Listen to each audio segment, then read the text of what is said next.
Silence in the face of lies leads to the creation of even more lies, to the point where the truth is completely forgotten. The distortion of history is not just about changing events. It can also involve cherry-picking the facts of a historical occurrence. For example, one case that I have seen a lot in recent years is that individuals who take action to create a historical work in the form of a film, podcast, or anything else. They only narrate the part of history that suits their interests and refrain from recounting the parts of history that put them in question. Unfortunately, apart from those who are actively involved in research, the individuals who are the audience for these matters, meaning the general public, they rely solely on these hearsays or observations. Hello, my name is Habib. In my opinion, the importance of the future is not comparable to that of the past at all. But when it comes to the history of a country and civilization, this topic changes. I am an Iranian, and like most people, I love my country. And seeing how they are oppressed in a series of issues, I become extremely sad. Unfortunately, the current government of Iran does not value the ancient history of this land and is immersed in other issues. And this issue has created conditions for a group of individuals to engage in historical fabrication regarding Iran. I have no intention of insulting any country, ethnicity, race, religion, or anything or anyone, and I respect all races, religions, and peoples. My goal is to recount that part of history that has been less addressed, either intentionally or unintentionally. The current situation in Iran has opened a door for those who defend the Arab invasion of Iran and never mention the massacre of hundreds of thousands of people, or they never speak of the countless Iranian women and children being enslaved. Or they say that the Iranian society was dissatisfied with the Sassanian government and turned to the Muslims, whereas the truth is that no city or fortress was conquered without war. The document supporting my statements about this matter is the same document that the Arabs are using as a reference to create various films and series.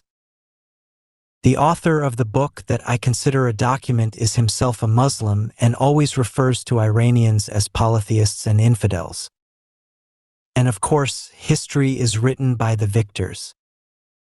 Muhammad ibn Jarir Tabari is the name of this famous Muslim writer who lived around the 10th century AD. I don't intend to blame either side or start bad-mouthing one faction. In recent years, Arab countries have allocated significant budgets for the production of films and series about Iran's past. All my strength and the utmost height of my voice are in these videos that I intend to create, and I hope they will be impactful. I don't intend to read line by line from a several thousand-page book or summarize years of events in just 1 or 2 hours. I hope I haven't spoken too much, and in any case, this was the introduction and presentation of this channel. I hope you help it get heard more by liking this video. The Sassanian Empire is undoubtedly considered one of the greatest and most important governments in Iran. A government that was considered one of the powers of the ancient world for more than 4 centuries. However, in the 7th century AD, after Rome was able to reclaim that part of its territory that had been taken by the Persians, there was no longer any trace of its former grandeur. The wars and conflicts that occurred between Rome and the Sassanids led to the weakening of both empires.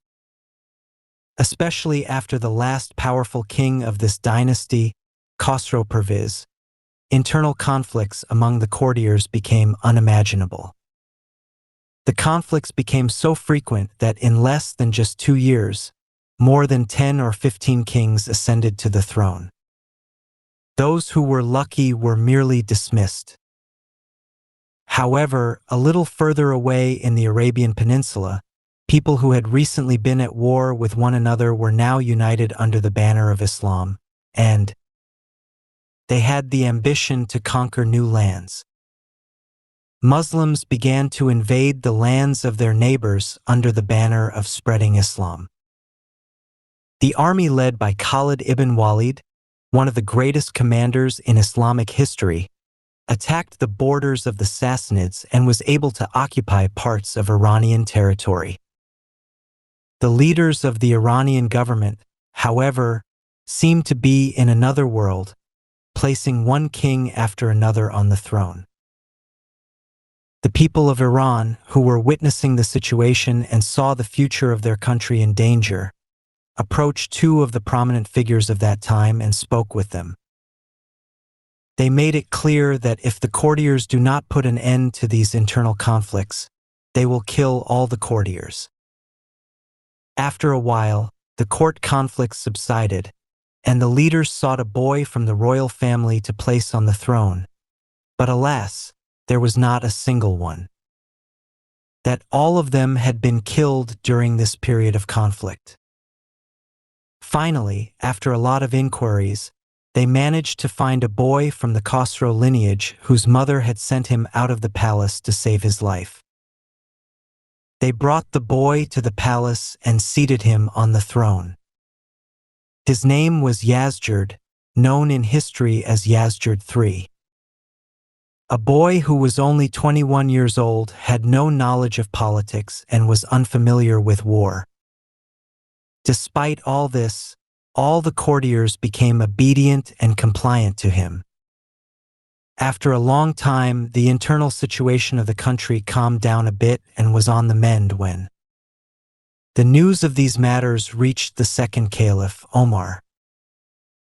Omar quickly got to work and began gathering an army from all the Arab tribes with the phrase, "Now that the Persians have set to work, urge the Arabs to strive.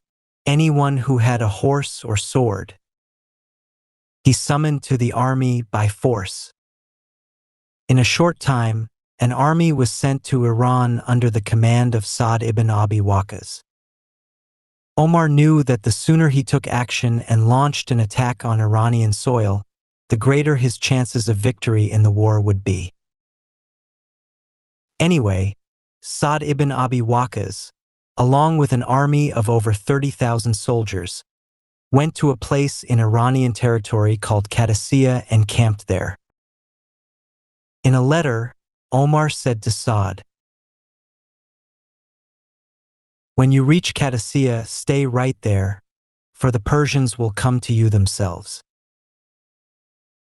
Know that after this, they will no longer be able to gather such an army, and even if they can, they will have no hope."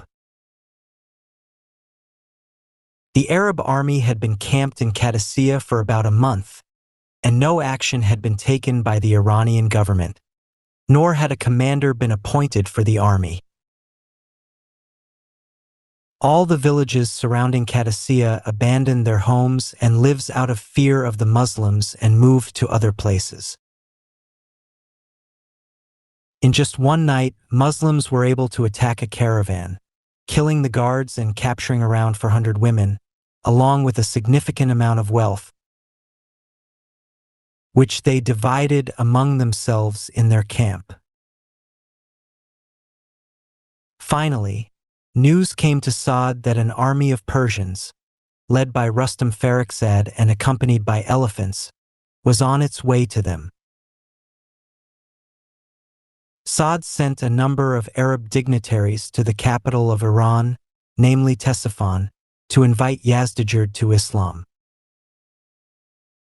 When those Arabs went to capital to meet the king, a conversation took place between them, which can be summarized as follows. Yazdjerd asked them, "Why have you come to our land? Could it be that you have dared to do this because we have been neglectful of you?" One of the Arabs initially spoke about the Prophet and then said, "Embrace Islam, and we will leave the book of God with you and return to our homeland. And you know it yourself and your land." Otherwise, pay the jizya, in which case we will support you against your enemies. Or the war will determine your fate. I need to give a brief explanation about the payment of jizya, especially when Iran was occupied by Muslims and from Iranians who refused to change their religion and paid jizya. Some people equate jizya with paying taxes, whereas this is not the case. Jizya was only collected from non-Muslims, and it was done in such a way that it had to be with a person. Those who pay the jizya should be treated with humiliation so that the person, out of fear of being disgraced and having to pay money in addition to the taxes to the government, will convert to Islam. Yazjud said, I do not know of a group on this earth that is darker in fate, fewer in number, and more divided than you. In the past, even the few villages that were on our borders were enough to confront you, and the Persians themselves did not even come to fight you. Now, if your numbers have increased, don't become arrogant. If you have come from poverty, let us give you something and appoint a kingdom for you that will take care of you and be kind to you. The Arabs initially fell silent, but one of them said to the king, O king, all of these are from the great ones of the Arabs, and since the nobility respects the nobility, they did not speak to you as they should have. So listen while I tell you, you didn't understand our description correctly. No one was poorer than us. We ate cockroaches, scorpions, and snakes our covering was made of. It was the wool of camels and sheep that we sheared ourselves. Our belief was that we should fight among ourselves.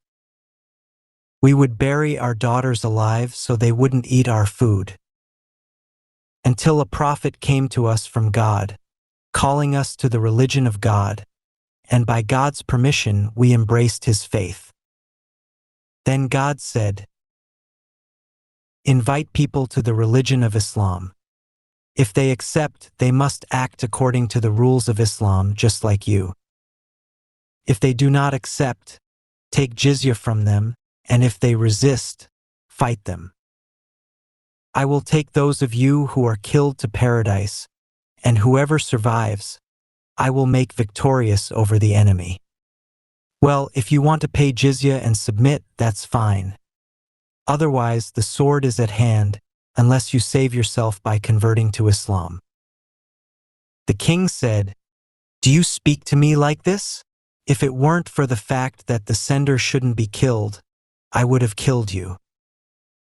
Go back to your master and tell him, I am sending Rostam, until he buries you all in the trench of Qadisiyah, so that you become a lesson for others, and then I will send him to your homeland so that it will do something to you worse than what Shapur did to you.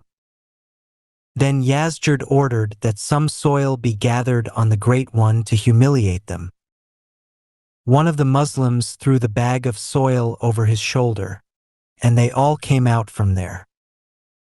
But Yazjud did not realize that with this action, he not only did not humiliate them, but also gave them hope for victory. The Arabs happily returned to their camp and said to Saad, good news, God has given us the key to the land of the Persians.